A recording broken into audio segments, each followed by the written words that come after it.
Science Fantastic with Professor Michio Kaku. This is Science Fantastic with Professor Michio Kaku.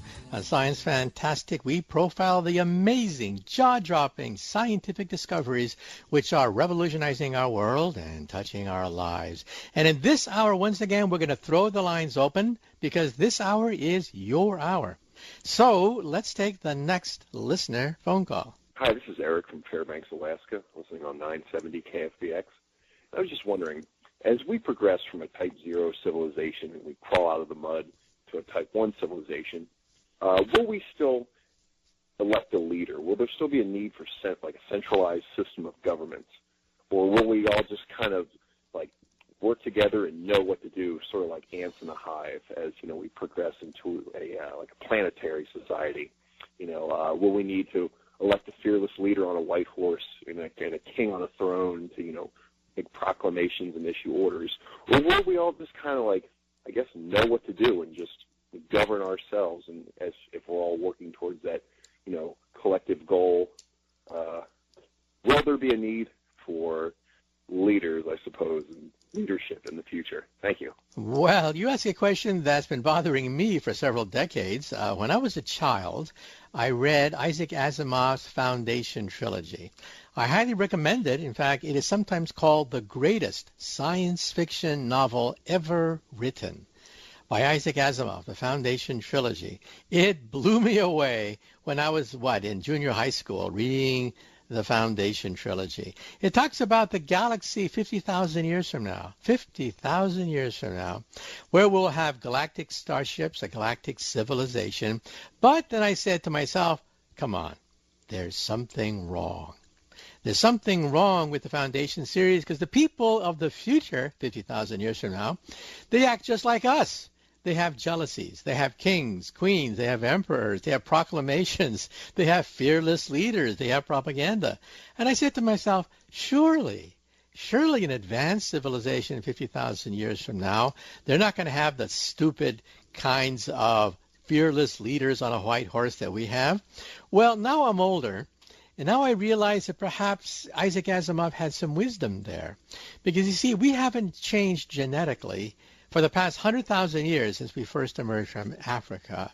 So you take one of our ancestors 100,000 years ago, give him a shave, put him in a three-piece suit, put him on Wall Street, and they'll look like all the other barbarians on Wall Street, indistinguishable, with the same kind of selfishness, the same kind of greed, the same kinds of vision, the same kinds of compassion, all of that, the whole spectrum of human behavior manifested in a caveman or a cavewoman who lived 100,000 years ago. So I think that, as we progress into the future, unless we genetically change our personality, we will still have elections, we'll still have debates, we'll still have, some leaders on a white horse. We'll still have all of that unless we change human behavior, and I don't see that happening anytime soon. Also, you mentioned Type 0 to Type 1, so let me clarify that really quick. We physicists catalog civilizations by energy. We don't talk about little green men in outer space riding flying saucers. No. We talk about Type 1, Type 2, Type 3. A Type 1 civilization that you mentioned is maybe 100 years into the future. They are planetary. They control all planetary energy. They can, for example, control the weather. They can influence the outcome of volcanoes. They have cities on the ocean. Anything planetary they control. Type 2 is stellar. They can manipulate an entire star, like Star Trek. The Federation of Planets would be a typical Type 2 civilization. And then Type 3 would be galactic, like in Star Wars, where a civilization that roams the galactic space lanes. So even though technology will be incredibly advanced because technology and energy grow exponentially in the main, it does not mean that human behavior will also grow exponentially. Now, in Star Trek, we also have the Borg. They are like ants. They communicate with each other telepathically. And we may have something like that. The future of the internet, I think, is going to be called BrainNet. Already we can record the first simple memories and record them and play them back and upload these memories into animals like mice Eventually, we'll do it with chimpanzees and primates. The point here is that, yeah, we'll have something like a brain net whereby people will mentally communicate with each other. But does that mean that we're going to have pure democracy with everyone agreeing on everything? No. We'll still have the same stupidity, selfishness. All that is not going to change anytime soon. So even though our technology will be exponentially more advanced than ours, we'll still have a lot of the jealousies. The benefit, however, of being type 1 is that we'll have many, many decades to work out all our sectarian, religious, racial problems. We are very young as a civilization. We just came out of the swamp just 100, 200 years ago when we had the Industrial Revolution. So we're still very young as a civilization. And I would think that by the time we hit type 1 as a planetary civilization, we'll have many a decade to work out all sorts of planetary problems democratically.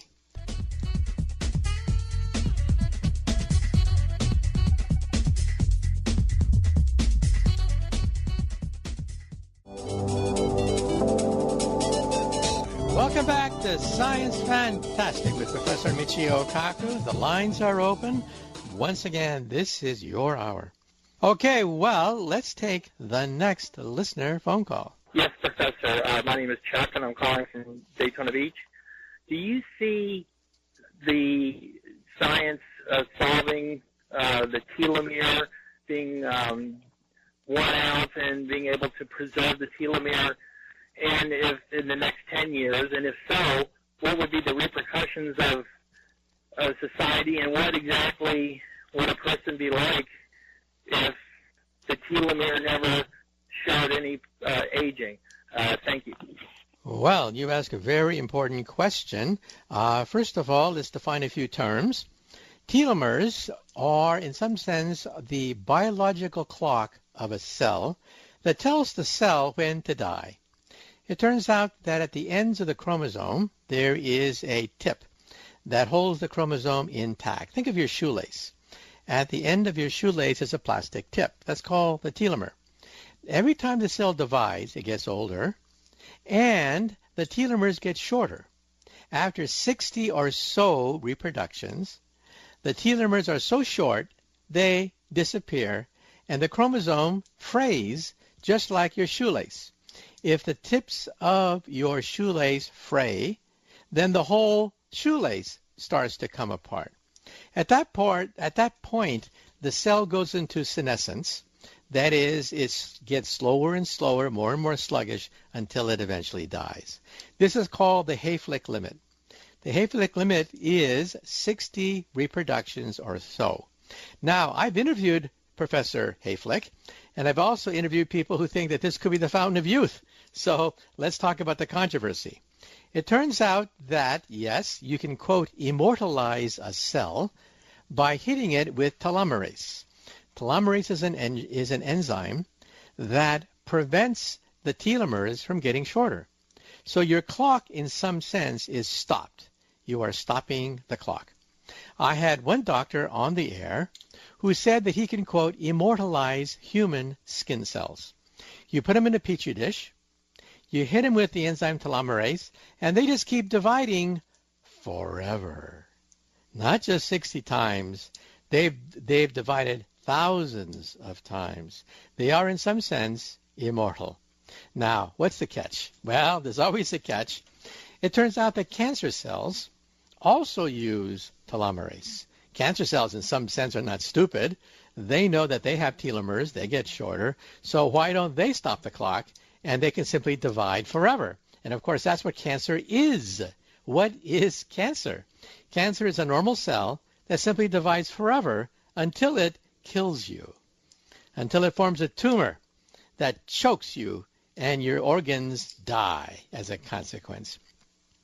So in other words, telomerase is not the fountain of youth. However, it could be part of it. One day, we may actually have a fountain of youth. It could be a combination of several different kinds of approaches. Genetic engineering, we're locating the genes which control the aging process. Not to mention enzymes like resveratrol and the sirtuin genes. And, of course, there's something called caloric restrictions. You eat 30% less, you live 30% longer. And also telomerase, that stops the biological clock. So in the future, I think that a combination of these therapies may give us a handle on the fountain of youth. But it's way too early to say. In fact, the only thing which has worked every single time so far, the only thing which has worked every single time is caloric restriction. You eat 30% less, you live 30% longer. And then the caller asked a question, well, let's say that we do get the fountain of youth. What would that mean for society? Will all hell break loose? Well, yes and no. First of all, let's take a look at Japan and Europe, specifically Austria, Switzerland, Germany. We have a problem there. They are living longer and longer. In fact, Japanese women have the world's record for longevity. They are the longest lived ethnic group on the planet Earth, Japanese women. And then the question is, what has it done for society? Is it good or bad? Well, some people think it's not so good because Japan is aging rapidly. Not too many young people are being born, and there's very little immigration coming into Japan. And that means that Japan is a train wreck in slow motion, to be followed by Europe. Japan is shrinking at the present time. It's official. In the last 2 or 3 years, you can see that the birth rate and the death rate in Japan flipped. It means lots of old people, no young people being born. So instead of overpopulation, which is the point I'm driving at, instead of overpopulation, we may have underpopulation.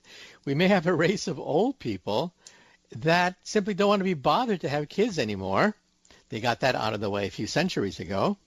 And they simply want to lead a life as an old person forever. So there are all sorts of different kinds of sociological problems once we have something called the fountain of youth. But to summarize, don't believe any of the hype if someone claims that they have found the fountain of youth. That's a bunch of junk. However, I don't rule it out.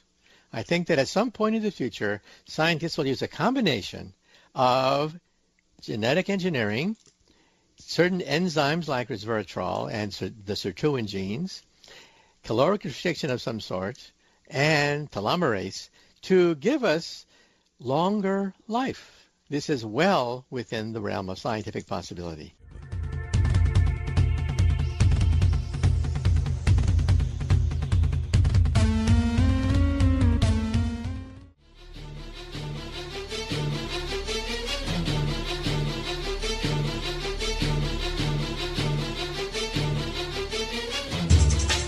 Welcome back to Science Fantastic with Professor Michio Kaku. Once again, in this hour, we throw the lines open because this hour is your hour. Okay, well, moving right along, let's take the next listener phone call. So I've got a question about dark matter. So you say when you create it, it just falls through things. How would we know that we haven't already made it and it's just oscillating back and forth between Geneva, Switzerland, and Wellington, New Zealand this whole time? How do you not? How can we be sure? Thank you. Well, you ask an interesting scientific question. Can dark matter be oscillating right at this moment from between New York City as it plunges into the Earth, goes right to the core of the Earth, and goes all the way to China, reverses direction in China, and comes back to New York City? Is that possible? Yes. That is well within the realm of physical possibility. So let's back up a few steps. First of all, what is dark matter? Well, we don't know, but it surrounds the galaxy. In fact, we have maps of dark matter throughout the universe. And how much of dark matter is there? Maybe 10 times more dark matter than ordinary matter. But you might say to yourself, well, I took high school astronomy, and in high school astronomy, they told us that the Earth and the heavens are basically made out of atoms. Wrong. All the high school textbooks are now being rewritten. We now realize that most of the matter of the universe is invisible. Dark matter. That's why we didn't pick it up before. Our telescopes cannot see invisible matter. And because it is invisible, And because it has no interactions with electromagnetic force fields, like electric fields and magnetic fields, it goes right through you. In fact, if I have a bunch of neutrons, the same thing would happen. If I have a collection of neutrons, they're also neutral, they have no charge, and I had in my hand a bunch of neutrons, they would simply filter right through the sinews and bone and blood of my hands, go right through the floor, go right through the center of the earth, and go all the way to China, reverse direction, and come back. Ordinary neutrons can do this, and dark matter is even stranger than ordinary neutrons. And so could that happen? That dark matter could be here right in your room, oscillating between your room and China? And the answer is yes. Unfortunately, it's very difficult to detect. We are moving in a wind of dark matter. And because it is so rare, and because it goes right through you, and because it's invisible, you would not even know it. You would not even know that your body is moving through a wind of dark matter as the Earth goes around the sun. I should also point out that just last week, astronomers announced the first discovery of a dark galaxy. This is astounding. When you think of a galaxy, you think of this bright spiral consisting of 100 billion stars. Well, now we know that there are galaxies made out of dark matter that are more or less invisible.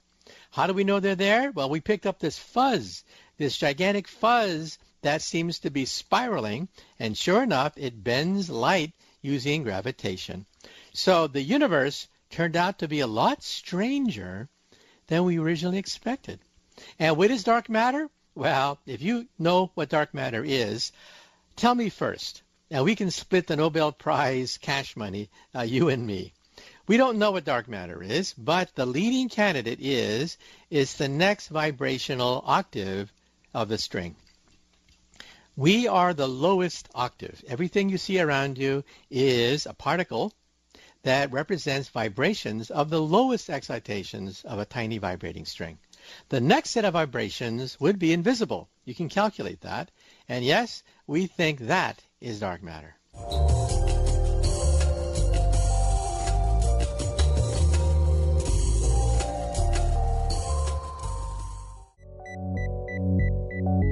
Welcome back to Science Fantastic with Professor Michio Kaku. On Science Fantastic, we profile some of the most amazing developments in science. And if you want to be part of Science Fantastic, why not give us a call? Okay, well, moving right along now, let's take the next listener phone call. My question is it possible that a lightning strike could strike through the living room and not burn anything? I can remember as a child, by the way, my name is Darcy, and I will be 40 next month. I'm from Tri-Cities, Washington. I can remember as a child being in the house, there was a big thunderstorm, and I was scared, and a lightning bolt came through the house. And when I said something to somebody, they just laughed at me. Anyway, it's an odd question. Have a good night. Okay, well, you ask a very interesting question. Now, most high school textbooks would say that lightning bolts only hit the highest object and the sharpest object, because that's where you have a concentration of electric fields. So, for example, the top of a building, like the Empire State Building, for example, that's been hit many times by lightning bolts. So the high school textbook explanation would say, no, that's not possible because your house is not the highest point and there's no sharp object. But reality, of course, is a lot more complicated than a high school textbook. First of all, you have fluctuations in the electric field, and then you have offshoots. Even though the main blast of electrical energy may have hit the highest point, you have lots of forks, and you have other pathways for electricity to go through. For example, years ago, I had a house where there was a sprinkler system that was electrically controlled, and believe it or not, a lightning bolt hit the house and blew out the electric box which controlled the sprinkler system. Well, I went to the basement, I looked and I saw on the floor this burnt cinder. It was practically steaming still, this burnt cinder of the electric box which controlled the sprinkler system. Now, at first I said to myself, come on, there's no way that a lightning bolt could have done this, because lightning bolts hit the tallest object and the sharpest object, because that's where you have the most concentration of electric fields. In fact, it was Benjamin Franklin. It was Benjamin Franklin who was the first to actually commercialize this idea of lightning rods. But then I realized that, hey, nature sometimes is a lot more sophisticated and a lot more complex than high school textbook explanations. As I said before, you can have oscillations, you can have fluctuations, and you can have offshoots. And that's why many times it occurs that lightning bolts will not necessarily hit the tallest object. Let me give you another example. A few decades ago in New York City, where I am right now, in Central Park, there were a group of kids who were hit by a lightning bolt. Many of them died, and their high school teacher gave them the wrong piece of advice.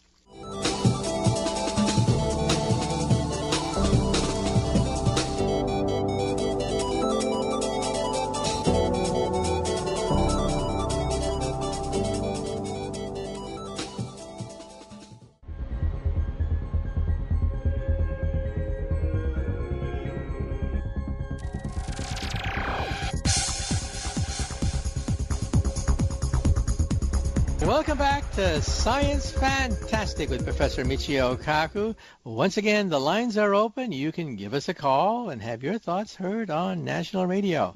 Well, before the break, we had a question from somebody who claimed that a lightning bolt went right through the living room window. And is that possible? And the answer is yes, there are anomalies.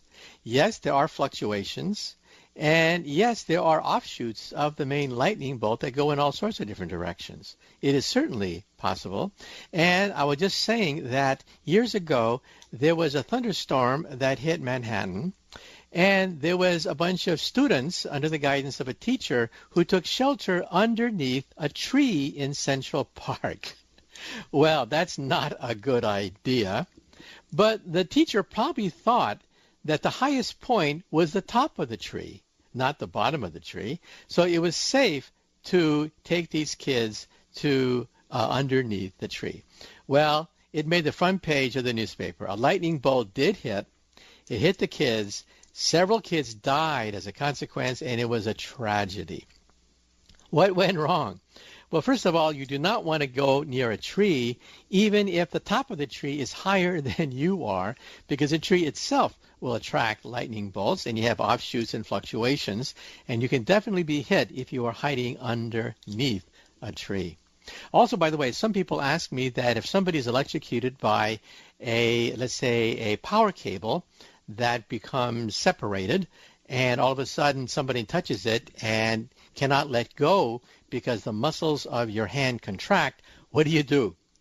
Well, don't grab the person to yank them off this live wire, because then you too will be, your muscles will contract, and you too will be electrocuted. What you should do is, for example, take off your jacket, get some insulation, lots of insulation, and then, for example, wrap your jacket around the person's leg, and then yank that person, because, of course, his muscles are contracting over that cable. Once the person is separated and doesn't breathe, it doesn't mean the person is dead. In other words, those children that died in Central Park, in some sense, they were still alive. But the teacher didn't know what to do. What to do is you get them CPR, you give them first aid, because the electrical storm simply stopped their heart and their lungs from firing correctly. But you can jumpstart it. You can start it up again. But unfortunately, the teachers made two mistakes. One, they put the kids underneath a tree in the middle of a lightning storm. And second of all, the kids were not dead. They simply had their heart and perhaps lungs stopped. But you can revive them using CPR. Okay, well, moving right along, let's take the next listener phone call. Hi, yes, I'm listening to the show right now, and you're talking about the Zika virus. And I wanted to ask you a question. Living in Orlando, Florida, we have a lot of people here with Zika virus, and experts said to avoid the area. And I'm even reading the news story on Zika virus map. That's ZikaVirusMap.net, and I use that on a daily basis to find out the outbreak area because it's expending so many people here in Florida, and I'm scared to go out of my house. So if you could let me know how soon the Zika virus mosquitoes will be biting people and infecting in Orlando. I'm thinking probably next 6 months, but I have no idea. I'm just scared to go out of my house. So I think I'm listening to your show right now, and hopefully you can give some good advice. Thank you. Okay, well, the first piece of advice is listen to the authorities. They are giving you practical advice about what to do. For example, use mosquito repellent when you go outside. Cover yourself. Don't go to areas where there's a known infestation of mosquitoes, and so on and so forth. A lot of common sense things. However, let's be real, and that is we are witnessing a science experiment. A science experiment because we really don't know a lot about the virus. For example, how long does it stay in your body? We really don't know because we haven't had that much experience with it. Does it go away after a few months and you don't infect anyone anymore? Or does it stay with you for years and years, in which case you could be potentially infecting scores of people even after the epidemic is over? We don't really know for sure. And so it's a learning experience. But, hey, that's the way science is done. Science is done sometimes through trial and error. And at the present time, as you know, we have no vaccine for it. Of course, scientists are working on it, but we have no way of curing it. And we should also point out that we don't even know where it came from. You realize that many diseases come from the animal kingdom, and they are the reservoirs that keep these viruses alive for thousands of years. And it could be that the Zika virus is very ancient. Ancient, but it never spread because jet planes and modern travel and population explosions didn't take place till recently. So it could even be that the Zika virus is very old, and so many questions that are not yet answered. And right now, even experimental methods are being tried. You can genetically engineer sterile mosquitoes, and they're being released, and with the hope that maybe it'll create sterility among these mosquitoes so they won't be able to reproduce. And so the long and the short of it is, listen to common sense, first aid recommendations, but realize that there's a lot we don't know about the Zika virus, including for how long you can infect other people. And we're still working on a vaccine. We don't have it yet. But of course, we're working on it. And we should expect more of these things as more ancient kinds of diseases, or potentially ancient kinds of diseases, spring forth from the jungle, because civilization is encroaching upon their territory. Have a question you need answered? Call 800-449-8255 is the number to call during the week to get your question to Professor Kaku. That's 800-449-8255. Science Fantastic with Professor Michio Kaku. This is Science Fantastic with Professor Michio Kaku. Now, Science Fantastic, we profile the amazing, jaw-dropping scientific discoveries which are revolutionizing our world and touching our lives. And in this hour, we're going to be talking about discoveries in astronomy that are forcing all high school textbook publishers to rewrite everything. We're talking about the discoveries of twins in outer space. Planets that look very similar to the Earth. And the question is, are we about to receive signals, perhaps, from one of these planets that look just like the planet Earth? With us today is an astronomer, Professor Sarah Seeger of MIT. She's a professor of physics and planetary science at MIT, author of a few books, textbooks, in fact, on the search for a doppelganger in outer space, a twin. Think about that. When you look at the night sky and you see all the stars in the heavens, do you realize that perhaps 20% of those stars, 20% of them, have Earth-like planets going around them? And maybe somebody on one of those planets is looking on the Earth and wondering, is there intelligent life on that speck of dust called the planet Earth? Well, this used to be pure speculation, but now we have the data. Recently, it was discovered that Proxima b is, in fact, the closest twin of the Earth in outer space, only 30% bigger than the planet Earth, perhaps, just perhaps, with the liquid ocean, similar to our liquid ocean, which, of course, became the home of the first DNA and the first cells, which gave birth to life on the planet Earth. And then we have an announcement from a Russian observatory announcing that they picked up signals from a star, perhaps 94 light years from the planet Earth, that seem to be intelligence signals. This is freaking out the world of astronomy, but it has now focused the work of astronomers as they zero in on this star. And we'll talk to Sarah Seeger about that because her colleagues are also involved with monitoring emissions from these kinds of stars. And then just last year, we had this astounding announcement that we found a star where star light dimmed not 1% but 20%, meaning that perhaps there's a gigantic starship of some sort orbiting that star. This is incredible. And of course, all of this has to be verified by painstaking experiments. But it really tantalizes those people who think that, yeah, they're out there. Once again, this is Dr. Michio Kaku, and this is Science Fantastic, and we're going to bring on our special guest after the commercial break, Dr. Sarah Seeger of MIT, talking about what's out there, twins of the Earth, signals from, who knows, an advanced civilization in outer space. This is no longer the province of UFO buffs. This is the province of PhD physicists like myself and Dr. Sarah Seeger. So stay tuned as we continue discussion of our incredible universe.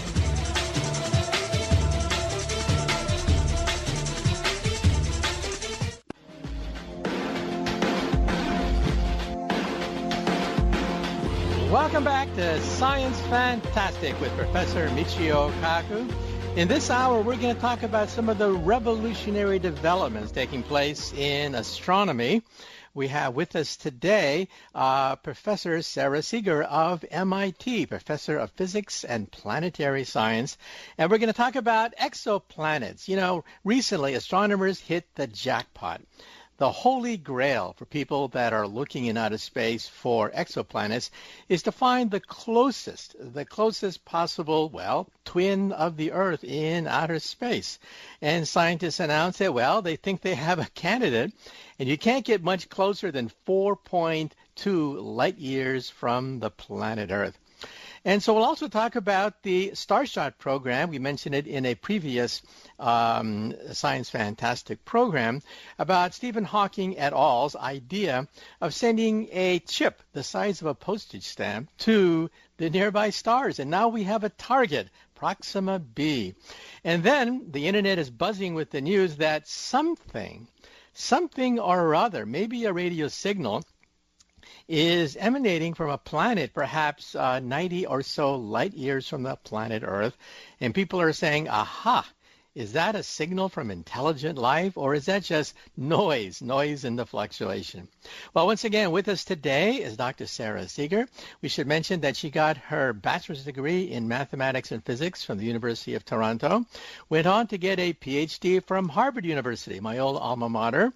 And she's also affiliated with the Institute for Advanced Study at Princeton, where also I was on sabbatical once. And if you want to follow her work, go to her website, Seeger, S-E-A-G-E-R, Seeger Exoplanets, one word, .mit.edu. So, Sarah, glad you could be on Science Fantastic. Great to be here. The first question we always ask our guests, including Nobel Prize winners, directors of major laboratories, we ask everybody this question. How did you as a youth first get interested in science? Well, I think many people share this story, but as a young child, I remember seeing the moon, the full moon, and I remember it wouldn't stop following me. No matter where I went, if I was in the car with my dad or walking down the street or turning a corner, it was always there, and I just couldn't understand why. Later on, I remember being on a camping trip and stepping outside my tent at night, and I looked up and I saw so many stars. Wow, I never knew that existed, the mysterious night sky. And I looked up there and I just couldn't help but wonder, like, how did this happen? How did this come to be? And what is out there? And later on, I joined an astronomy club as a teenager, and eventually I was lucky enough to stumble into undergraduate education where I could do an internship in astronomy. Okay. And we should also point out that some UFO buffs believe that when Venus also seems to follow you when you are in a car, people confuse that, therefore, with a flying saucer. Actually, it's just nothing but the planet Venus. So then how did you get interested in becoming a professor of physics and planetary science, looking for exoplanets in outer space? What steered you in that direction? Well, I'll tell you what, Michio, one thing is that when I was in high school and first learned about physics, I was fascinated by the concept that you can write an equation to describe things. And in high school, we had an experiment where we got a spring and we had to measure the force constant of the spring, like how stiff the spring is. And we had to calculate what angle we had to fire off the spring just with our hands so that it could go through a cardboard and a big hole that the physics teacher was holding. And I worked this out like we just had to follow a formula, basically. And guess what? Mine went through the hole. And I just was so amazed that you could write an equation down and follow it. So I thought, in this sort of naive teenager fashion, that every single thing on our Earth, on our planet, in our universe could be described with equations. And I decided to go into physics. Yeah, well, that's what I do for a living. Trying to find when I went these into equations. University, I know you do this as well, I learned that approximations are rampant. And although you start kind of ideally writing down an equation and then you derive it in its full glory, you have to get rid of so many terms because the world isn't that simple. And then I was really discouraged, actually. So ultimately, I decided to stick with my true love, astronomy, which is applied physics in the work that I do. And that's how I kind of got there. Okay. Well, I remember when I was in high school, we learned that there were 9 planets from Mercury, Venus, Earth, Mars, all the way out to Pluto. Now, of course, Pluto is unceremoniously deleted from our solar system of planets. However, now we have up to 4,000 candidate exoplanets, 4,000. You can't memorize all of them in high school. So tell us now, how do we find these exoplanets, given the fact they're so far and they're so dim compared to the mother star? How do we find these things? Well, Michio, we have 5 ways or more to find exoplanets, but there are 2 ways that are the most successful so far. And one of those is, we call it transits. When a planet goes in front of its star or transits its star, we see a tiny drop in brightness, way too small to see if you're just looking up at a star. But for some planets, it's as high as 1%. So astronomers can monitor the brightness of a star as a function of time, just with their telescopes, taking image after image. And for some of them, when the planet goes in front of the star for, let's say, an hour or a few hours, the starlight drops by 1%, or for a planet the size of Earth, it's way smaller. It's more like a part in 10,000. And then when the planet finishes transiting, the star returns to its normal level of brightness. And that's one of the most popular techniques today. And I just want you to know that if anyone listening is more interested in this, you can go to Zooniverse, and you can actually look for planets by eye this way, actually. It kind of guides you through how to do citizen science to help find planets with the transit technique. And how do you spell that? The website? Zooniverse, so it's Z-O-O. Hold on a second. I just actually have to make sure I have this right. It's like universe, but it has zoo. So Z-O-O-N-I-V-E-R-S-E. And if you kind of follow the instructions to Planet Hunters, you actually can see what I'm talking about, and it gives you data from the Kepler Space Telescope that you can help identify transits. Because sometimes, our eye, we do all of this computationally in a very big data analytic fashion, but sometimes the human eye is the best thing. Okay. Well, I'm just dying to ask you a question about, you mentioned the fact that when a planet moves in front of the mother star, starlight can dim up to like 1%. However, there was this anomaly, this bizarre incident that happened several months ago where starlight dropped, 15-20%, and it happened not just once but twice. And astronomers were sent back to the blackboard scratching their heads, wondering what could possibly create a shadow that dims starlight by 15 to 20%. Is it an extraterrestrial? Is it a comet storm? Do you have any thoughts about this anomaly? Well, I'd say it's the one thought I want to emphasize is just how great observational science is for discovery. And in the case of Kepler, you have to understand it was looking at hundreds and hundreds of thousands of stars.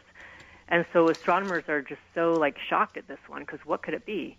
I don't know what this one is, actually. I think people have gone through each scenario trying to rule out various things. I think a kind of swarm of comets or some kind of debris from planets that might have banged into each other or, leftover material that's from a collision that's still passing by. I think that's probably the most likely explanation. But in time, hopefully, we'll figure out what it really is. I know that people went wild thanks to a first author paper in the refereed literature that it could be some kind of alien megastructure. But we have a long way to go before we rule out all more natural physical causes. Okay. So hold your horses out there for those people who think that we have evidence of extraterrestrials in outer space.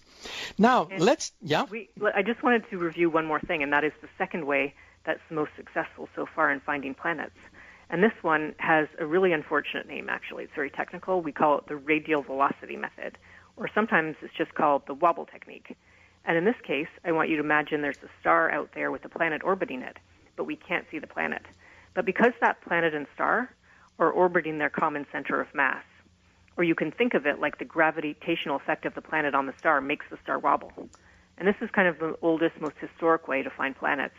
We don't see the planet, but because the star moves in a very specific periodic way, we infer the presence of a planet. And that's how the latest news of the latest best planet discovered, Proxima Centauri b, was discovered by the radial velocity technique. Yeah, we'll talk about that in a minute, but let's wind up on the Kepler satellite, which of course is a game changer in astronomy, forcing every single high school textbook on the planet Earth to have to be rewritten. How does the Kepler satellite work? And it has given us, for the first time in history, a census, a rough census of what's out there in the Milky Way galaxy. This is astounding. Could you elaborate a little bit about the Kepler satellite? I can. Kepler, we call it the Kepler telescope or the Kepler space telescope. Actually, just one thing, it's not actually a satellite orbiting Earth. Believe it or not, Kepler orbits the sun, just like Earth does. It's in what we call an Earth trailing orbit. So our Earth is orbiting the sun. The Kepler spacecraft is also orbiting the sun and in an orbit that's slowly drifting away from Earth. And why that's so important is our Earth actually is terrible for astronomy. A satellite orbiting Earth, even like the Hubble Space Telescope, Earth is bright, it's hot, and we want to do precision science far away from Earth. So Kepler is in a very dark place, very far from Earth, and it looks up at the night sky. And for 4 years of its prime mission, it actually looked at one patch of the sky for 4 whole years, staring at those stars. The PI had once called it, jokingly so, like the most boring telescope ever, because all it did was every 6 seconds take the same image of the same part of the sky. And that data gets binned together on board, and individual stars of interest, pixels surrounding them, every few months were downlinked to Earth, and hundreds of thousands of stars were monitored. And looking at them, just looking at the star's brightness as a function of time, and astronomers all around the globe have downloaded the data to search for transiting planets going in front of their star.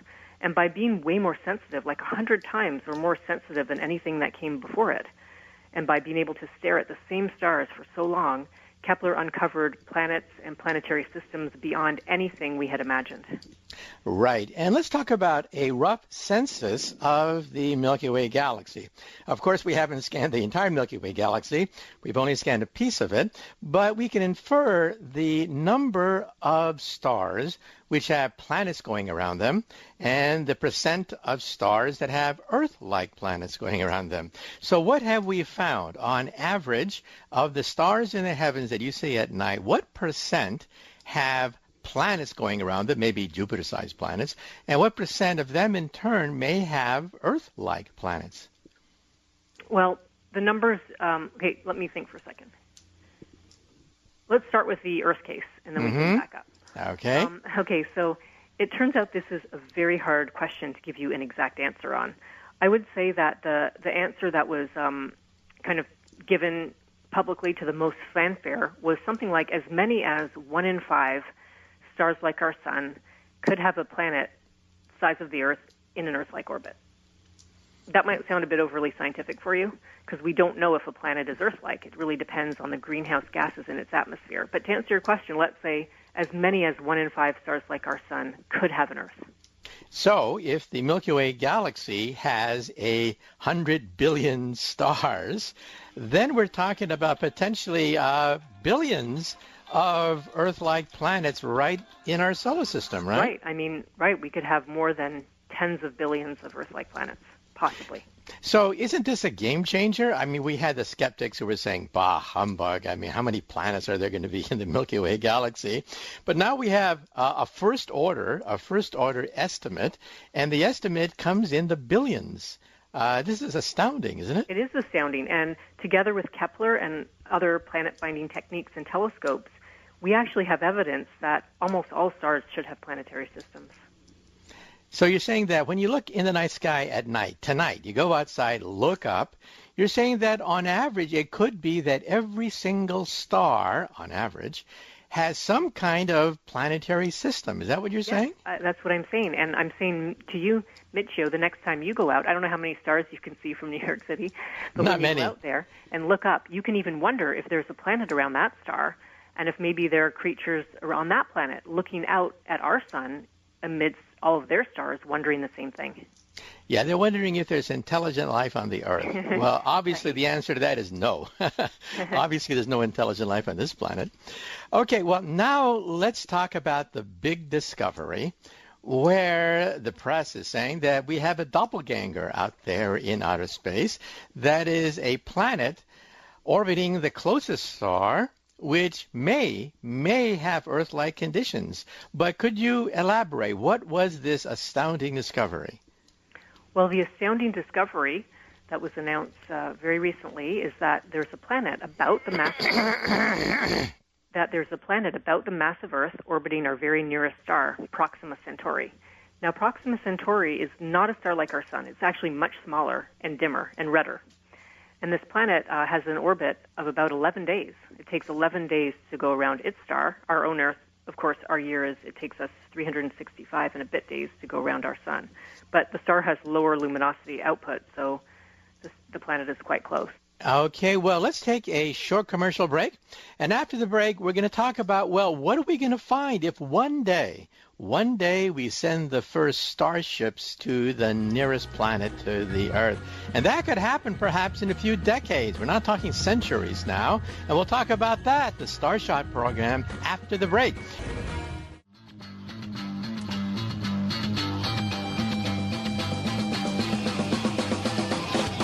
Welcome back to Science Fantastic with Professor Michio Kaku. In this hour, we're talking about incredible discoveries that are forcing high school textbooks to rewrite the history of the universe.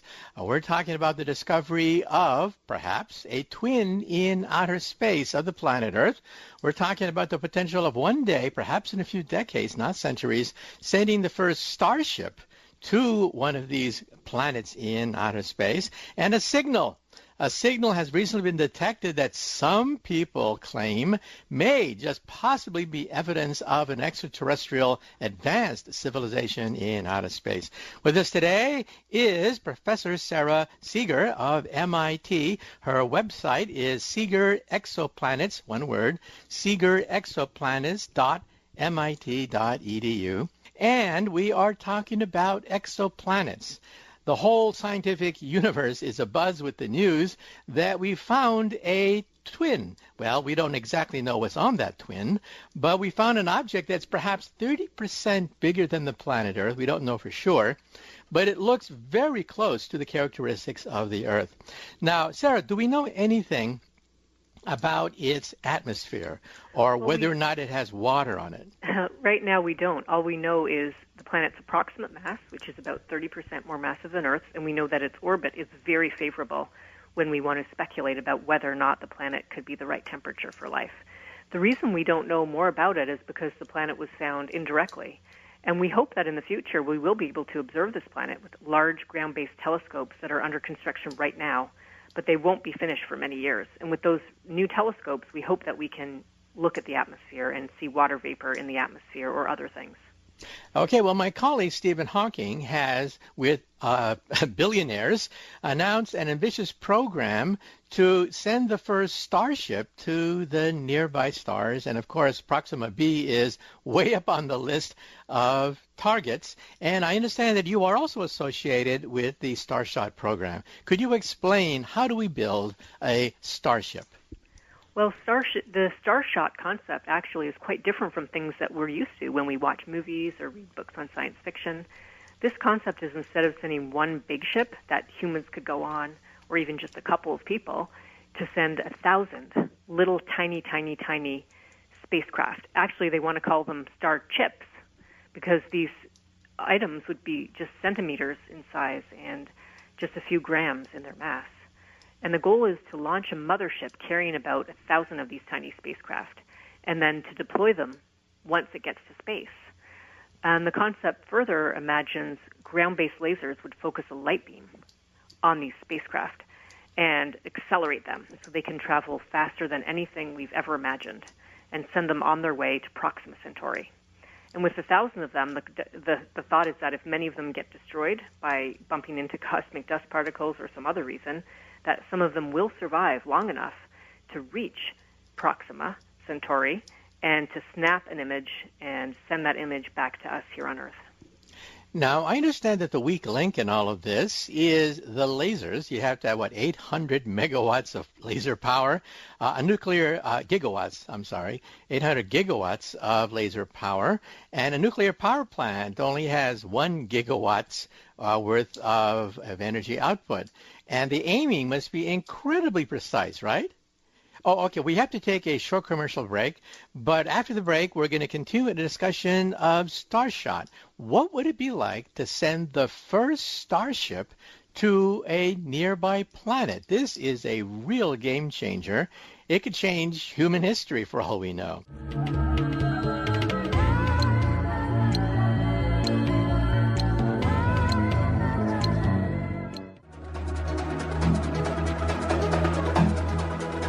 Welcome back to Science Fantastic with Professor Michio Kaku. In this hour, we're talking about the possibility of one day sending the first Starship to a nearby planet. And of course, the world of astronomy is all abuzz with the news that Proxima b could be our doppelganger in outer space. It's the nearest planet to the Earth that we have discovered so far, orbiting around the Alpha Centauri system, which is a triple star system. And with us today to talk about all these incredible discoveries is Dr. Sarah Seeger, Professor of Physics and Planetary Science at MIT. And you can go to her website, seegerexoplanets.mit.edu. And we're not talking about sending the Enterprise, a gigantic starship, to Proxima b. We're talking about sending maybe an object the size of a postage stamp, a chip, thousands of them, into outer space, hoping that a few of them may actually reach the nearby star systems. And by chance, it turns out that just a few days ago, I actually met with William Shatner, who was, of course, the captain of the Star Trek series. We were doing a TV series that he's hosting about astronomy. And I mentioned to William Shatner that, yes, the first Starship may not be the Enterprise. The first Starship may be one of these little postage stamp chips.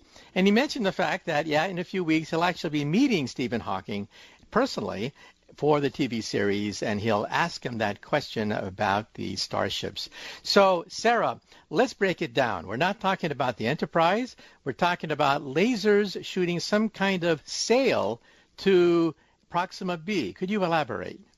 Sure. Well, these little tiny star chips, as they're being called, would go to space, and they actually would have to, each one of them, deploy a sail. And that sail would be accelerated not by wind, but by a light beam. And we would have to figure out how to build telescopes, lots of them on the ground, not to receive light, but to focus a laser beam and send it out precisely to hit these sails. And on the ground, we'd be thinking about something like a square kilometer devoted to telescopes like this. And we'd have to correct for the blurring effects of Earth's atmosphere to get this light focused well enough. And it would really be tons of energy, like 100 gigawatts. You have to imagine like billions of the amount of energy as if it were like billions of light bulbs. And so this actually is a challenge. And aiming it, isn't that also going to be a problem? Also, given the fact that light is a wave, it also obeys, well, Heisenberg uncertainty, and the aiming must be incredibly precise in order to shoot this to Alpha Centauri, right? What are your thoughts? Well, they only have to aim it at the beginning to hit the sails to accelerate them. Once these sails are accelerated, you're done with your lasers, actually. You're done with them. And then hopefully we can use them for other things like astronomy. But you really only have to do it once. And even though that is very difficult, it's probably not the biggest challenge of Starshot. I think we can figure out how to focus the light and aim it to something that's not too far from Earth. Okay, well, let's take another short commercial break.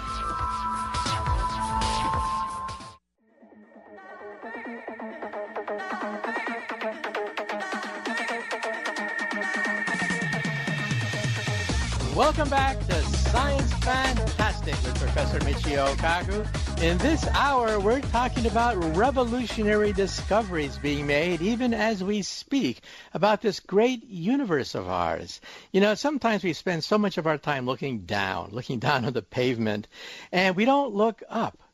And when you look up, you realize there's a whole universe out there waiting to be discovered. And you realize that discoveries are being made every few months. And the recent discovery that has the world of astronomy abuzz is that, well, we hit the jackpot. The closest exoplanet to the planet Earth, circulating a star only 4.2 light years away. You realize that when you look at the night sky, stars are, well, a few hundred, maybe a few thousand light years away. This star is a hop, skip, and a jump away from us, only 4.2 light years. And one day, we may use laser beams to send sails at perhaps 20% of the speed of light. Now, Sarah, some people have said that this system being pushed by Stephen Hawking and a group of billionaires, some people say that it could also be used to shoot probes to Mars or Venus. Why do we have to wait a year to go to Mars when we can do it in one day, traveling at 20% the speed of light?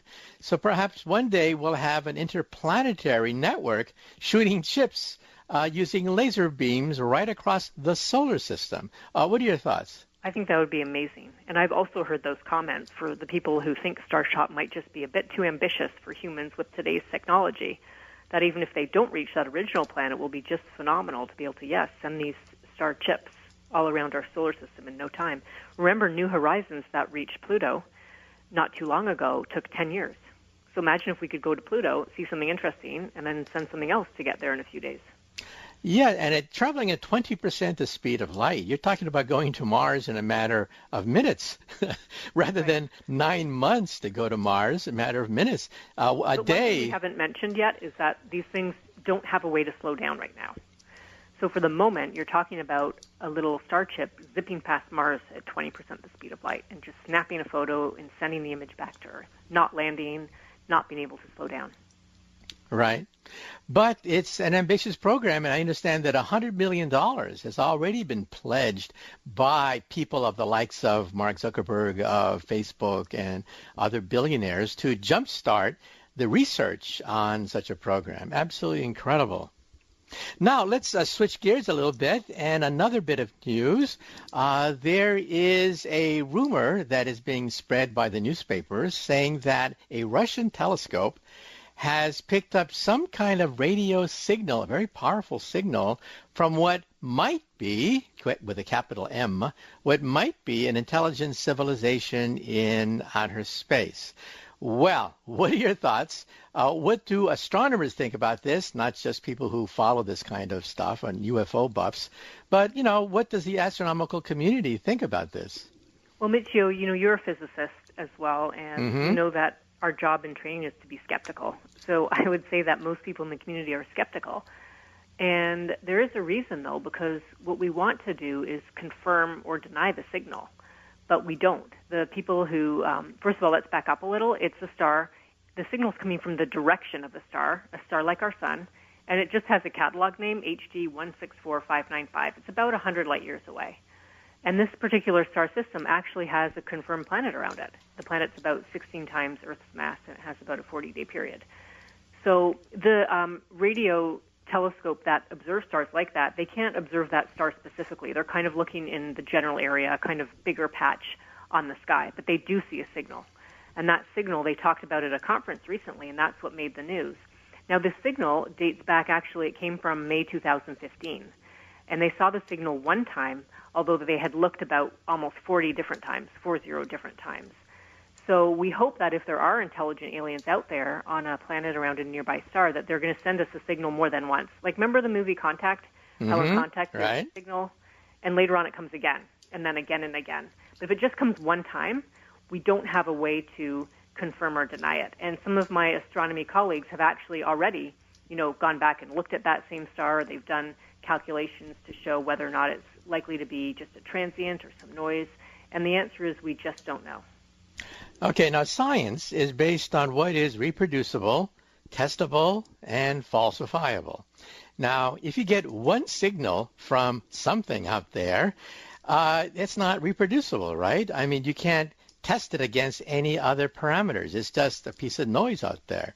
So it's just premature then, you're saying, to say. It's premature in that sense. And according to my friends who do work in SETI, the best thing is, if you find a signal like this, is to tell people immediately so that they can look up right away as well, in case the aliens are out there and send you a signal and they're going to send you one tomorrow, not a year later. But actually, astronomers can do something more complicated. And remember, I told you that we're kind of trained to be skeptical. They can go back and look at archival data because thanks to computers now, a lot of data is just stored. So they can go look back and they can see how often, you see a signal like this elsewhere in the sky. They can look at the specs of the actual instrument that was used. And, you can actually go back and try to work your way through how likely it is to be a real signal or not. And so that type of work is ongoing.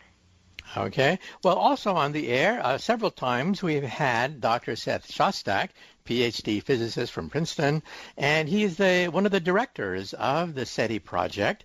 And he claimed on radio that in the next 20 years or so, they will find this signal, a reproducible, testable, falsifiable signal from an intelligent civilization in outer space. Well, first of all, do you share his optimism? Well, funnily enough, Michio, I share his optimism for my own field because the reason we're all here working so hard and getting up every morning really early to get our work done is because we have optimism about what we're doing.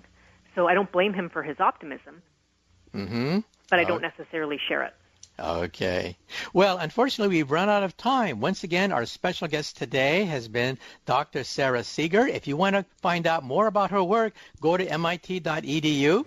It's Seeger Exoplanets, one word, SEAGER, exoplanets.mit.edu. And once again, you are listening to Science Fantastic with Professor Michio Kaku. Give us a call, and you can be on over 100 radio stations that carry Science Fantastic.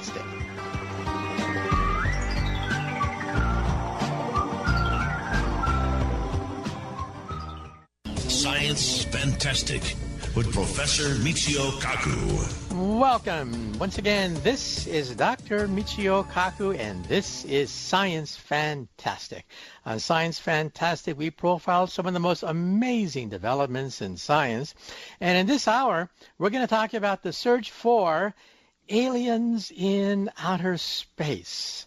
We're not talking about UFOs. We're talking about the science of how hundreds, thousands of scientists around the world are interested in revealing some of the greatest secrets of the universe. Are we alone in the universe? In this hour, we're going to bring on Dr. Seth Shostak, senior astronomer at the SETI Institute. If you were to single out one man, one individual that is perhaps the most prominent in the search for alien life in outer space, it would be Dr. Seth Shostak, author of a number of books, including Confessions of an Alien Hunter and Life in the Universe. He made headlines a while ago by stating that in 20 years time, he predicted we will make contact with an alien civilization in outer space. And did you know that there have been strange, anomalous signals that have baffled professional astronomers? Last year, a gigantic object apparently eclipsed the mother star, many times bigger than the planet Jupiter. Some people say that only a artificial object could have done that. And then the Russians. The Russians just a few weeks ago announced the fact that they picked up some bizarre anomalous radio blip from outer space. Only a civilization thousands of years more advanced than us could have done such a feat of radio telescope technology. Well, what is the science behind all these things? Many people email me, and my advice is that if you've ever been abducted by a flying saucer, you should steal something, a paperweight, alien chip, anything so that we scientists can analyze it. Or you can contact the SETI Institute, which is what we're going to do in a minute. Once again, give us a call if you want to get on Science Fantastic and ask your questions about science. Once again, this is Dr. Michio Kaku. Stay tuned. After the commercial break, we're going to talk about the search for alien civilizations in outer space, told to us by a PhD physicist, Dr. Seth Shostak.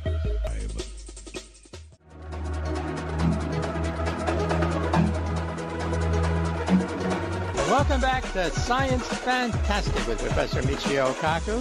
In this hour, we're going to talk about, well, aliens from outer space. We're not talking about a science fiction movie. We're talking about physics and astronomy in this hour. We're very delighted to have with us once again Dr. Seth Shostak. He is the senior astronomer for the SETI Institute, and SETI stands for the Search for Extraterrestrial Intelligence. That's right. In this hour, we're going to talk aliens from outer space from the point of view of an astronomer.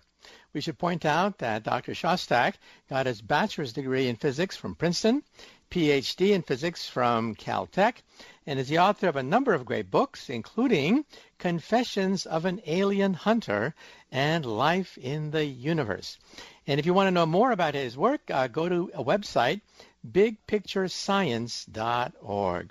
So, Seth, once again, glad you could be on Science Fantastic. Terrific, Michio. Always enjoy it. Okay, well, again, here's a question that we always ask our guests, and that is, how did you as a youth now, when you were very young, what steered you in the direction of science? Well, you know, I think that kids get interested in something between the ages of 8 and 11. It may be hardwired into us, who knows, but that's certainly what happened to me. I was interested in science only because, well, my father had a job in which he was, well, kind of a scientist, actually, but he also had an interest in electronics, so I was interested in that right from the get-go. But the thing about science was that it explained things you saw every day, right? And that was kind of like magic for me. At age 8, I do recall pulling it was a book of maps, actually. It was just an atlas that my parents had off the shelf, and in the back was a diagram with a bunch of concentric circles in it. And I remember asking my mom, what are these circles? And she said, oh, those are planets. I had never heard the word, but within 2 years, I built my own telescope. So I got interested in astronomy very early. Okay, well, then you went on to get a PhD in astrophysics from Caltech. I remember when I got my PhD in physics from Berkeley, first thing I had to worry about was getting a postdoc, an assistant professorship, and getting tenure, and that whole route. However, you took a slightly different path. Explain. Yes, well, I did. Well, I am unfortunately cursed with too many interests. I don't recommend that to anybody, but, I mean, it makes you maybe more interesting at cocktail parties. I don't know, but I've had many different kinds of jobs.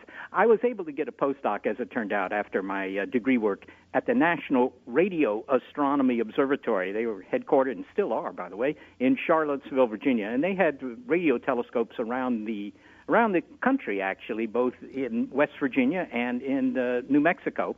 And so I knew people there because of my thesis work, and they offered me a postdoc, which I took, and enjoyed that greatly. But after that, I did other jobs and eventually took a job at a university in Europe and came back to the United States.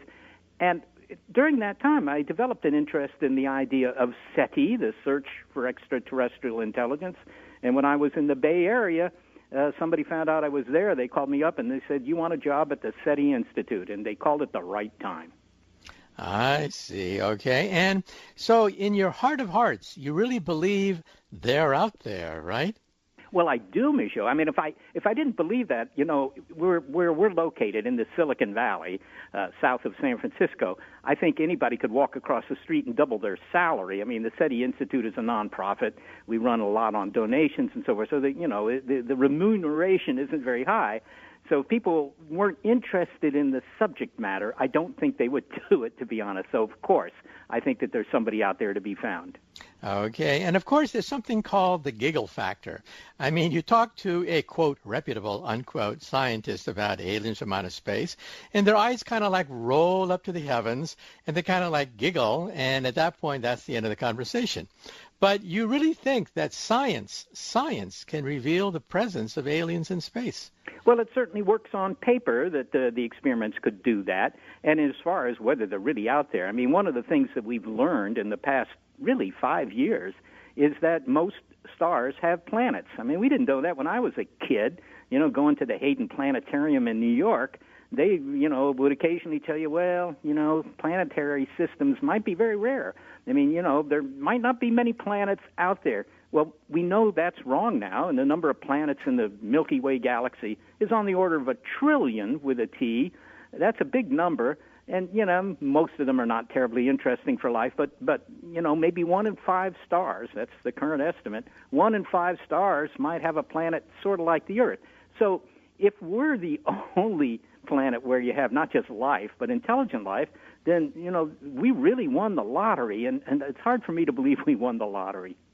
Okay, well, let's back up a little bit now and talk about something called Drake's equation. We've talked about it on Science Fantastic before, but let's talk about it. What is Drake's equation, which sort of sets the tone for the scientific investigation for SETI? It does, in fact, and you'll find Drake's equation in just about every astronomy textbook.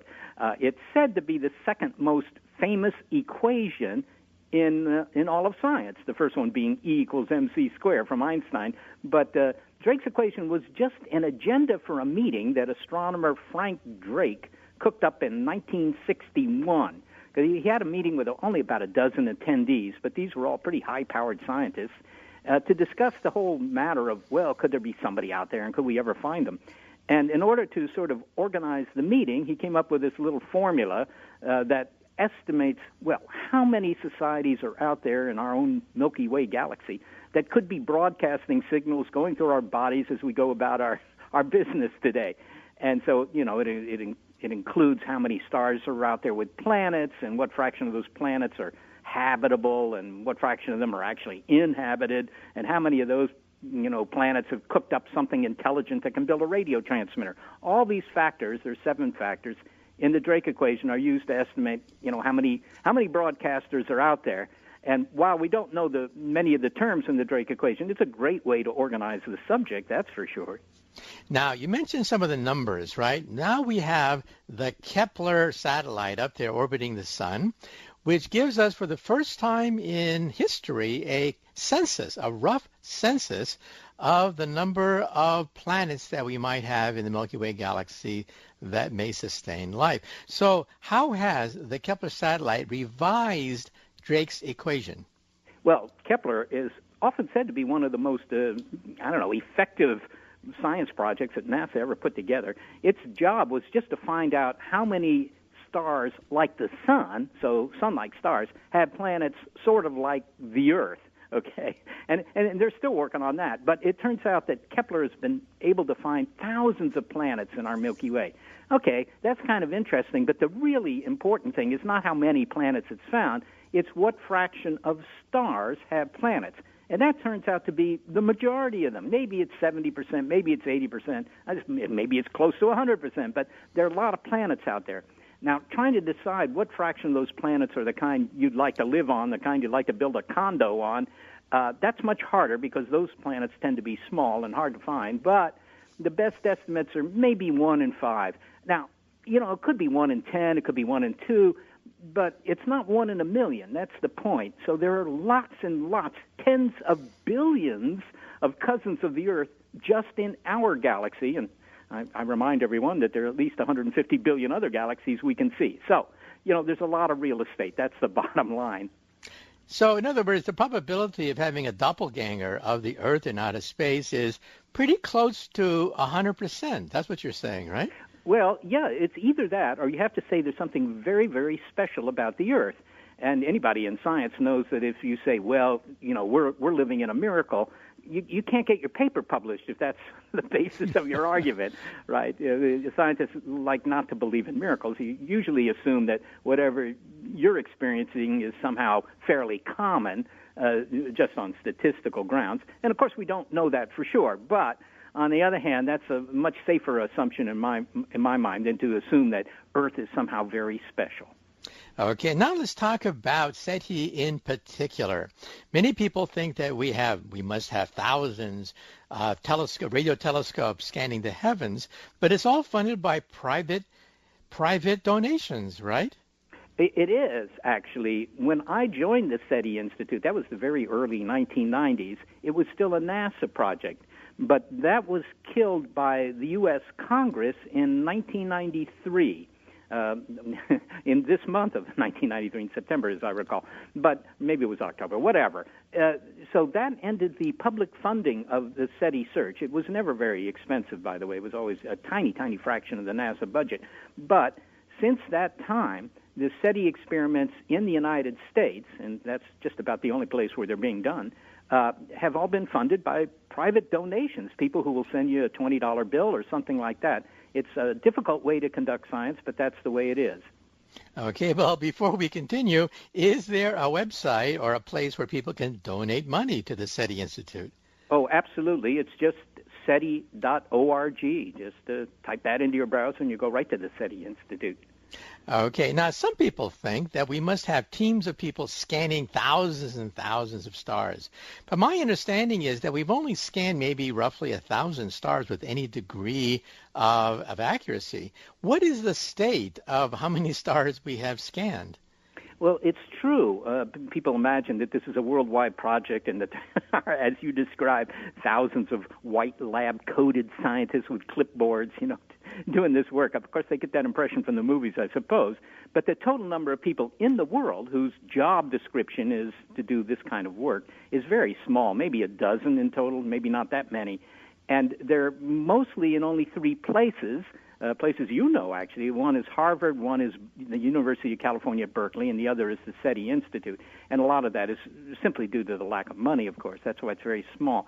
And we've looked at, yes, on the order of thousands of nearby star systems over a wide range of the radio dial, over a wide range of the spectrum. So, indeed, it's very early days, and the fact that we haven't found a signal, I think, is simply attributable to the fact that we've only begun the search, so to speak.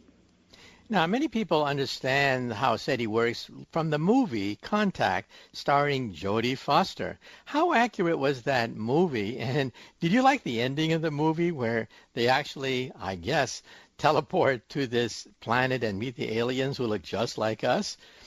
Yeah, well, it's always important to meet the aliens. If you've been teasing the aliens throughout the whole movie and you never meet them, I don't know. I think you buy less popcorn. I'm not sure. The movie was pretty accurate, at least in the science part of it, which is to say the SETI part of it. But of course, it was based on a 1983 novel by Carl Sagan, and Sagan knew very well about SETI. He was even on our board of directors for a while, just before his death. So he, of course, knew the subject material, and he was a scientist. So, yes, that's accurate. I mean, building this giant, what looked like a Coney Island carnival ride that you could drop into and somehow get transported through a wormhole into space, that's fiction, of course. And the fact that the aliens kind of look like us, I think they were dressing up to look like us. Who knows what they really look like? You never see them in their sort of natural habitat. But I enjoyed it, of course, but it's fiction. Okay. Now, we also had a physicist, Paul Davies, on our airwaves a while ago, author of the book, The Eerie Silence. And his point of view is that, well, where are they? We don't pick up signals from these beings that should be flooding the Milky Way galaxy with their stray radio signals. What is your thought about the so-called eerie silence or the Fermi paradox? Yeah, well, I don't think it's so eerie, with all due respect to Paul, who's, of course, very knowledgeable on this. But you look at our own what's called leakage radiation, which are the transmissions we send willy-nilly into space, not because we're trying to reach aliens, but only because, we're trying to serve our own interests, such as television, FM radio, or for that matter, even radar. Most of those are becoming less and less powerful as our technologies get better, right? You're not going to have those big antennas on the hills outside of town forever because, broadcasting isn't the way you probably get your television even today. So it could be that most alien civilizations are relatively quiet. Of course, radar is something you always need. You always need radar because without radar, you can't, look at incoming comets and things like that. So I don't know how much leakage you should even expect from the aliens if they're very sophisticated, if they're 100,000 years more advanced than we are. Maybe they're generally speaking pretty quiet. I don't think that means much. Okay. Now, also, as pointed out by other people, the Earth also radiates. We've been radiating I Love Lucy into outer space. We'll take a short commercial break, but after the break, I'll ask you a question. Isn't that rather dangerous when we don't know what their intentions are, advertising our existence to the aliens in space? Okay, let's take a short commercial break. Once again, you are listening to Science Fantastic.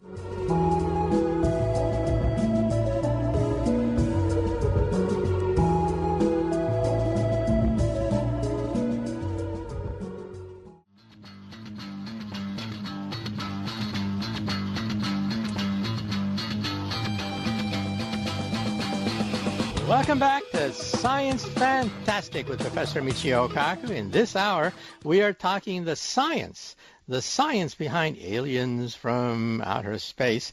And we're talking to the dean of the SETI search. We're talking to the senior astronomer for the SETI Institute based in Silicon Valley, Dr. Seth Shostak. He got his bachelor's in physics from Princeton, PhD in physics from Caltech. And as I mentioned, he is a senior astronomer for the SETI Institute and the author of a number of great books, including Confessions of an Alien Hunter and Life in the Universe. And if you want to contribute to the SETI Institute, go to SETI.org. Well, we last left off, Seth, we were talking about, well, isn't it dangerous to advertise our existence to aliens from outer space who could be more advanced than us? Stephen Hawking, our colleague, has said that, well, the history of the Earth is full of sad examples of an advanced civilization encountering a less advanced civilization with horrific consequences. So what are your thoughts about whether it's wise to, quote, advertise, unquote, our existence to aliens in outer space? Well, indeed, Michio, this is a very controversial topic with people getting very emotional on both sides, actually, because there are some people who would like to broadcast. I might point out that SETI experiments involve no broadcasting at all. They're just listening experiments. The SETI Institute uses an array of antennas in Northern California, about 300 miles north of San Francisco, called the Allen Telescope Array. And, there are no transmitters on that array, so there's no broadcasting at all. We're just listening. But on the other hand, there are people who do want to broadcast as an experiment, and there may be value in that, at least in terms of learning something about the difficulties of transmission. That might be useful, actually. But there are others who say, oh, no, don't do that because then you'll betray our presence, and who knows what's out there. You have no idea what's out there, and, you might tick them off, and they come to Earth and, incinerate Weehawken, New Jersey, just on a bet. I mean, there are all these possibilities that sound pretty dangerous, and as you mentioned, Stephen Hawking has even said, be careful. I don't really agree with any of that because I think it's very easy to convince yourself that any society that could pose a danger, any society that could somehow threaten the Earth from tens, hundreds, even thousands of light years away, because that's what you're talking about, they're much more advanced than we are, and they'll have bigger antennas, and they'll be able to pick up, as you mentioned, I Love Lucy, or at least the radars from the local airports. So if you're really worried about that, you have to turn all that stuff off. And it's too late anyway. And besides, anybody want to turn off the radars at the New York airports? I don't think that's a good idea. So I don't worry about this much. Okay. Well, let's move right along because there have been several anomalous things happening in outer space that have tantalized UFO hunters. First of all, last year we had a star about 500 light years from the Earth, which was eclipsed or transited by an object that went in front of the star, dropping sunlight by, 15% or so? Now, a Jupiter-sized planet orbiting in front of a star will diminish starlight by maybe 1%, and that's Jupiter size. Here we have something which dropped starlight by maybe 15% or so. Humongous amount. Some people think that only a very advanced civilization could have done that. But what are your thoughts? So far, I have not heard any credible explanation of this bizarre, anomalous event in outer space. Well, indeed, and it's been in the headlines quite a bit. It's a star known as KIC. What is it? 28. What is it? I don't even remember the number. I used to know it, but it's 1,470 light years away. So it's almost 1,500 light years away. 1,500. Yeah, well, it's pretty far away, and it was observed by Kepler. Okay, I think it's 846-2852. My brain may have kicked in gear there. Anyhow, it has a very uninteresting name. It's hard to pronounce, but it's a star that indeed has witnessed drops in brightness by as much as 22%. Now, that is, as you point out, a lot. That's not a planet passing in front of it. And there was a whole laundry list of possible explanations for what was happening here, including, dust from comets and so forth and so on. None of that has panned out. We've looked at it with the Allen Telescope Array. We didn't find any signals, but on the other hand, this star is pretty far away, so the transmitters would have to be very powerful for us to pick up anything. So what's the bottom line? The bottom line is we don't know what the bottom line is because we don't know what's going on here. There have been claims in the press this week that a second star system has been found that also exhibits these occasional big dips in brightness. So could it be that there's an advanced society there building some sort of Dyson sphere, Dyson swarm around this star, some sort of alien megastructure that's blocking the light? Yeah, it could be. But people should keep in mind the history. We've had lots of discoveries by astronomers in the past where we didn't understand what was going on. After all, that's the job of astronomers, really. And the first conclusion that many people will jump to is alien activity. But it has never been alien activity. The pulsars were not aliens. The quasars were not aliens, and yet aliens were used to explain them. So my guess about what's going to happen is we're going to find a couple of more stars like this, and then some clever theoretician is going to figure out what's really going on. Okay, well, let's take another short commercial break. And after the break, we're going to talk about more anomalous signals coming from outer space. What's happening out there in the universe? Once again, you are listening to Science Fantastic.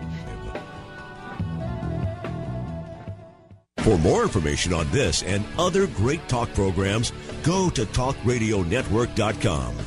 This is Michio Kaku. A few years ago, I asked business owners and listeners to help keep free speech alive across America on great stations just like this one. I called out, and you responded. Businesses across the country became advertisers on many of the programs you listen to every day. To those business owners, I say thank you. And to the listeners who bought products and services from these sponsors, I thank you as well for your support of these courageous businesses. As a listener, you need to continue to buy from the businesses who advertise on this radio station. And if you're a business owner, get involved. Become an advertiser and reach the customers you need to reach. To find out more about how you can advertise on my shows or others on the station, get involved now by calling 877-474-6605. That's 877-474-6605. 877-474-6605. Robert Davi here.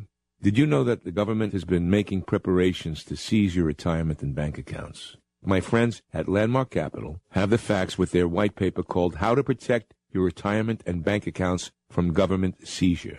President Donald Trump and his cabinet have announced they are not repealing the Dodd-Frank Act, but instead modifying one section, bank reporting requirements. Now, this intact Dodd-Frank law will still allow the government to seize your hard-earned money. Banks leverage their money, which is what caused the 2008 downturn. Banks are now leveraged twice as much than prior to 2008. But this time they will want your money. Protect your hard-earned money. Transfer your 401k or IRA into physical gold and silver. Hold your wealth in your hands without a tax liability. So call Landmark Capital today at 855-747-5947, 855-747-5947, or go to landmarkgold.com, landmarkgold.com. Do you or a loved one suffer migraine headaches? Listen to what scientist Kurt Hendricks has to say. 35 million people in the United States suffer with debilitating migraines. If you or a loved one are one of them, you need to know about MigraLief. Hi, I'm Kurt Hendricks, the scientist that formulated and patented the MigraLief migraine formula. MigraLief is a non-prescription dietary supplement recommended by neurologists, pharmacists, and pediatricians to address nutritional deficiencies in both adults and children over 2 with migraines. Try MigraLief for 3 months and see the powerful difference it can make in your life, or get your money back, no questions asked.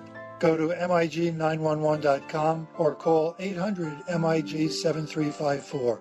You can change your life today. So if you suffer from migraines, don't wait. Call 800-MIG-7354. That's 800-MIG-7354. Or visit MIG911.com.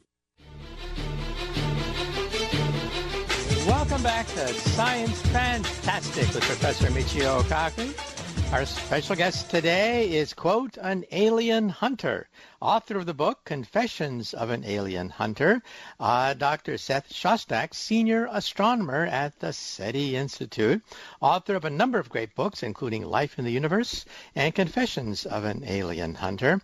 And he's a senior astronomer at the SETI Institute, the Search for Extraterrestrial Intelligence. Well, where we last left off, we were talking about the possibility of, well, a Dyson sphere. Tell us a little bit about what is a Dyson sphere, and do you think it could really cause a drop in starlight by 22%? Dyson sphere is named after Freeman Dyson, a very well-known British physicist, actually, who's had a lot of very clever ideas. And one was that, look, if you consider how a really advanced society deals with its energy shortages, it doesn't dig up more coal or anything like that. What it does is it fills the space in its own solar system with solar panels, right? And in fact, you could imagine building a giant shell. I mean, maybe you take apart Neptune or some other worthless planet for the materials, and you build a giant shell outside the orbit of your own planet and just line the inner side of it with solar cells and then beam the energy they collect back down to your planet so that you have all the energy you can possibly use. Well, I mean, that would work in principle. Probably a shell doesn't work for reasons that have to do with, some elementary physics. But on the other hand, this idea is a good one, and if we really want to solve our energy problems, we'll eventually do the same thing. We'll just put up solar panels in space and beam the energy down. You don't burn anything. It's great. Well, maybe some advanced society had done this, and they have a partially completed Dyson sphere because they don't need all of it. And occasionally, just because this Dyson sphere is in orbit around the star, it gets in the way and it blocks some of the sunlight. So that was the explanation. And sure, it could be true, but on the other hand, many other things could be true. Now, one possibility was a comet swarm. How can a comet swarm drop starlight by 22%? Yeah, you'd need a lot of comets, and that's the problem. You might need hundreds of thousands of comets if they're kind of the same size as the comets we know about. And not just having comets, just sort of rocks in space, because that would take an awful lot of rocks in space to block 22% of the starlight. But if the comets are close enough into the star that, the star is kind of boiling stuff off the comets, including a lot of dust, well, maybe you could get a lot of dust. It's sort of like, a fire producing a lot of smoke that can block sunlight. So that could be, but if that's the case, then you would expect to see the dust, maybe not directly, but you would see what's called infrared radiation coming from that star system, and we don't see much. So I don't know. There are people who still think that's a good explanation, but many others are not convinced. Okay, well, let's take another short commercial break.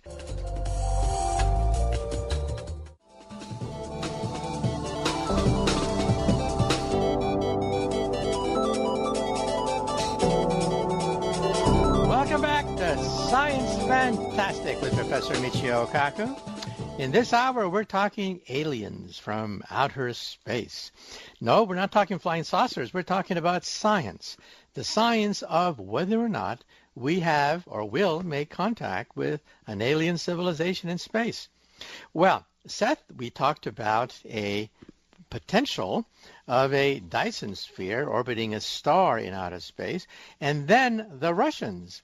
The Russians detected a signal from a star, a huge signal, perhaps from a civilization thousands of years more advanced than us, that was picked up but never duplicated. What are your thoughts now about this signal, which was reported by a Russian radio telescope installation? Yeah, well, indeed. I learned about it just a little over a week ago when I got an email from some guy in Italy who said something about this. He said, you ought to check this out. And he actually sent a graphic, a plot, showing the signal that the Russians had picked up using their Ratan 600 telescope. Now, the Ratan 600 telescope is a very big radio telescope near the Caucasus Mountains, and I've actually been there. It's kind of interesting to see. It's kind of a Soviet-era telescope. But the people who are using it, the Russian radio astronomers, they're competent people. If they found a signal, there was a signal. I mean, you know, they're not going to lie about that. But it's also the case that if you've got a big antenna and sensitive receivers, you pick up signals all the time. And they're usually due to, telecommunications satellites, actually. So my first thought was, well, they only saw it once. It's probably just interference from a satellite. But that wasn't what they were saying. They found it more than a year ago. They didn't tell anybody. So what's going on? Well, somebody wrote a blog, and the whole thing went viral. So we started using the Allen Telescope Array to try and track down this signal, and the folks at the University of California in Berkeley used a big telescope in West Virginia to try and track it down, and none of us could find it. So, this was a big media blitz because the media thought, well, maybe we found ET. It turns out that the Russians say that what we found was a Soviet military satellite, or maybe not even Soviet, but at least a Russian military satellite, and I'm inclined to believe them. Okay. Well, let me ask you a question that you've been asked many times before, and that is the protocols of what happens when one day we do make contact. Of course, the movies have all the sets of protocols with the President of the United States, the Joint Chiefs of Staff coming into the game. What is the situation with regards to the protocols, if there are any at all, concerning what happens when we do make contact? Well, there are some protocols, actually. In fact, I was the chair of an international organization, the International Academy of Aeronautics and Astronautics, and we did put together the protocols. It sounds very evil, the protocols, but it's a 3-page document, actually, and it has no force of law. I mean, we tried taking it to the United Nations, and they say, well, just put it in that file cabinet over there. I mean, the United Nations apparently has no interest in dealing with this thing. So there's nothing you can do to enforce these things. It's just kind of a gentleman's agreement, right? It isn't even as strong as those blue book pledges you would sign in college where you promise not to cheat on an exam. But all they say is this.